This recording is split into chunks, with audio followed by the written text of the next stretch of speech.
Friends, welcome to my channel. ఎలా ఉన్నారండి అందరూ? నేనైతే చాలా బాగున్నాను. సో ఈరోజు మేము వచ్చాము ఒంటిమిట్ట.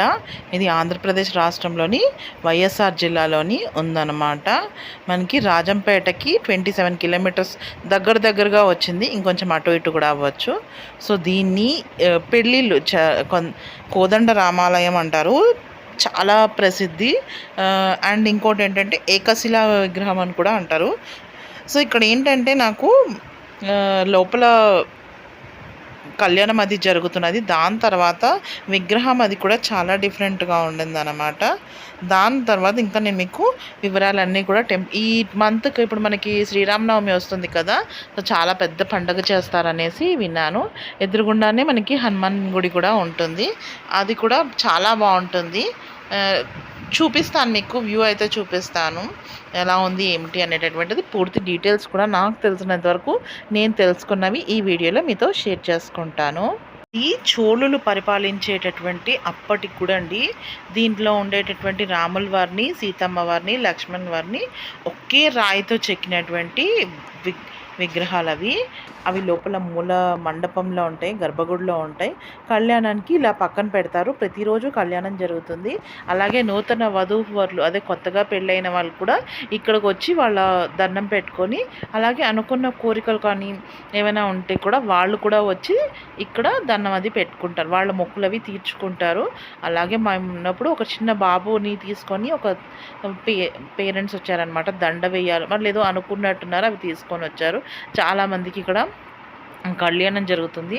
సో నేను ఆ కళ్యాణం బయట జరుగుతుంటే ఇక్కడ వీడియోగ్రఫీకి అడ్డు చెప్పలేదు, బట్ మనం తీయడం కూడా కరెక్ట్ కాదు కదా అని చెప్పేసి నేను తీయలేదు అంతే. ఇక్కడేం అడ్డు చెప్పలేదు. లోపలికి వెళ్ళాక మాత్రం మాకు బ్రేక్ టైం ఉండింది. మేము ఆ టైంలో వెళ్ళాం కనుక చాలాసేపు కూర్చోవాల్సి వచ్చింది. సో పిల్లలన్నీ కూడాను ఫొటోస్ అవి తీసుకున్నారు. దీని మీద ఉండేటటువంటి బొమ్మలు చాలా అంటే చాలా డిఫరెంట్గా ఉన్నాయండి. నేను అది మీకు కొంతవరకు షేర్ చేశాను. దీనికి మొత్తం 32 పిల్లర్లు అంటే 32 స్తంభాలు ఉన్నాయంట. అంటే ఇది నేను ఒక దగ్గర చదివినటువంటిది మీకు చెప్తున్నాను అంతే. అక్కడ మనకి గుడి చరిత్ర ఉంటుంది కదా, దాని మీద చదివినటువంటిది మీకు చెప్తున్నాను. ఇది బమ్మెర పోతన మనకి భాగవతం చెప్పినటువంటి ప్లేస్ కూడాను.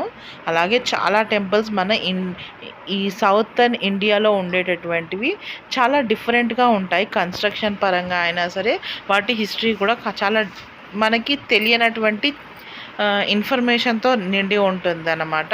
సో ఇది ఇక్కడ మనం లోపల గర్భగుడిలోకి అయితే ఫొటోస్ అలౌడ్ లేదన్నారు. ఇక్కడ మాకు తెర లాంటిది వేసిస్తే మేము బయట కూర్చున్నాము. మీకు ఇక్కడ విగ్రహం మీకు ముందు స్తంభాల తాలూకా డెకరేషన్ చూడండి, స్తంభాల తాలూకా కట్టడం చూడండి. మధ్యలో గ్యాప్ ఇచ్చారు. మధ్యలో మా పాప వాళ్ళు కూర్చుంటారు. ఆ క్లిప్స్లో అయితే మీకు క్లియర్గా తెలుస్తుంది. ఆ స్తంభాల మధ్యలో పిల్లలు కూర్చునేటటువంటి గ్యాప్ ఇచ్చారు. అంటే ఒక పిల్ల మామూలుగా ఒక 2 సంవత్సరాల పాప అయితే నుంచుంటే కూడా సరిపోతుంది, అలాంటి గ్యాప్ ఇచ్చి కట్టారు. కొన్ని విగ్రహం మెయిన్ ఆ స్తంభాలు ఆ కట్టడం అనేటటువంటిది చాలా డిఫరెంట్గా ఉంటుంది. ఇవి మన సౌత్ ఇండియన్ టెంపుల్స్లోనే ఎక్కువగా మనం చూస్తూ ఉంటాము. మిగతా చోట్ల నేను చూడడం తక్కువ, నాకు ఇక్కడ మాత్రం బాగా ఎక్కువగా తెలిసిందనమాట. ఈ ఆర్కిటెక్చర్ అంతా కూడా మన దగ్గర ఎక్కువగా ఫాలో అయినటువంటివన్నీ నేను గమనించినటువంటిది మీతో షేర్ చేసుకున్నాను. మేము కడప నుంచి వచ్చాము కనుక అక్కడి నుంచి అయితే మాకు 25 కిలోమీటర్లు పడింది. ఇక్కడ నుంచి తిరుపతి కూడా దగ్గరే.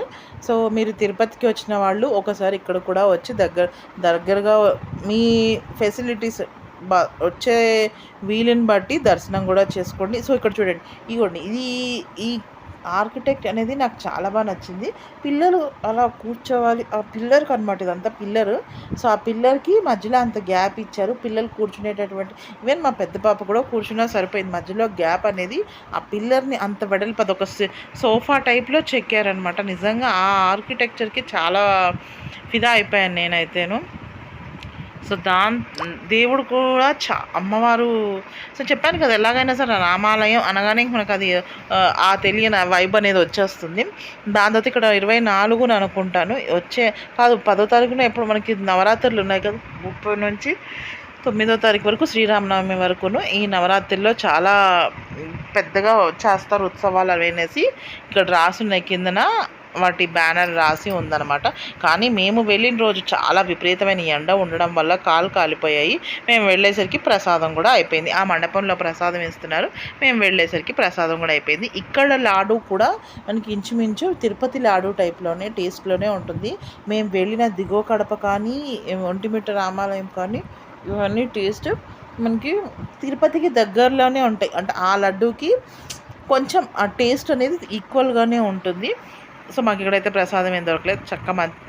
మధ్యాహ్నం వెళ్ళాం, దర్శనం బ్రేక్ అయ్యింది. ఒక 10-15 మినిట్స్ కూర్చొని మేము మళ్ళీ రిటర్న్ అయిపోతున్నాము. ఇప్పుడు మేము వెళ్తున్నాం నెక్స్ట్ సోమశీలకి వెళ్తాము. ఇక్కడ నుంచి మేము అనుకున్నది యాక్చువల్గా కొంతవరకే అనుకున్నాము.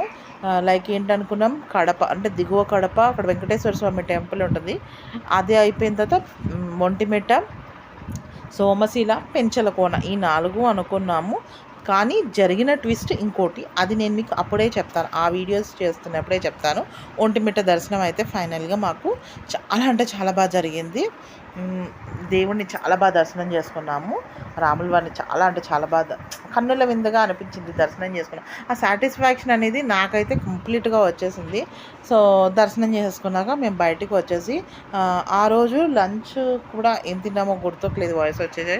సో అయిపోయింది. మాకు ఈ ట్రిప్కి వెళ్ళినప్పుడు ఏంటంటే ఒక పూట ఎవరైనా బయటికి వెళ్ళినప్పుడు అది కార్లో కానీ మన ఓన్ ట్రాన్స్పోర్ట్లో వెళ్ళేటప్పుడు ఎలా ఉంటుందంటే ఒక పూట కుదిరితే ఇంకో పూట కుదరదు. పొద్దున్నేమో దిగువ కడపలోనే బ్రేక్ఫాస్ట్ ఇచ్చేసారు మాకు. అక్కడ పొంగల్ లాంటిది పెట్టారనమాట. అక్కడ ఏంటంటే ఇస్కాన్ వాళ్ళు మధ్యాహ్నం లంచ్ పెడతారు, పొద్దున్న ఇక్కడ లోకల్ వాళ్ళు ఎవరో బ్రేక్ఫాస్ట్ పెడతారు. ఇక్కడ కూడా మనకి లంచ్ ఫెసిలిటీ ఉంది ఒంటిమిట్టలో కూడాను, బట్ మేము వెళ్ళలేదు అంతే. కానీ మీరు కింద నుంచి చూస్తే గోపురమే ఎంత ఎంత బాగా చెక్కి ఉంటుందంటే అంత బాగా చెక్కి. నేను ముందు కూడా చాలా ఫొటోస్ యాడ్ చేశాను. నాకు అసలు ఎన్ని తీస్తున్నా ఇంకా చాలు అని అనిపించలేదన్నమాట, అంత బాగా అనిపించింది. సో ఇదంతా కూడా గుడి విస్తారణ ఎంత పెద్దగా ఉందో చూడండి. ఇక్కడ మనకి గుడిలో ఎక్కడ హనుమంతుడు కనిపించడు, కానీ ఎదురుగుండా నాకు హనుమాన్ గుడి అని చెప్పి అన్నారు. మనము మామూలుగా రాముల వారి గుడికి వెళ్తే ఎదురుగుండానే హనుమంతుడు ఉంటారు కదా, అలా లేరు అన్నమాట. ఇక్కడ బయట ఎదురుగుండా ఉంది అని చెప్పన్నారు. బట్ అక్కడికి మేము వెళ్ళేసరికి అది ఎందుకో అక్కడ జనాలు ఎక్కువ ఉన్నారని వెళ్ళలేదో క్లోజ్ అయిందో తెలియదు, మొత్తానికి మాకు అవ్వలేదు. సో ఇక చూస్తున్నారు కదా టెంపుల్ అంతా ఇలాగా, ఇది మనకి ధ్వజస్తంభం అంటారు కదా ఆ ముందు అనమాట. కొంచెం కన్స్ట్రక్షన్ ఏదో అవుతున్నట్టుంది. సో ఇదండి మా ఒంటిమిట్ట దేవాలయం రామాలయం, కోదండ రామాలయం తాలూకా దర్శనం వివరాలు. హోప్ మీ అందరికీ వీడియో నచ్చింది అనుకుంటున్నాను. నచ్చితే లైక్ చేయండి, షేర్ చేయండి, తప్పకుండా నా ఛానల్ని బెల్తో సబ్స్క్రైబ్ చేసుకోండి. మళ్ళీ నెక్స్ట్ వీడియోలో కలుద్దాము. Thank you.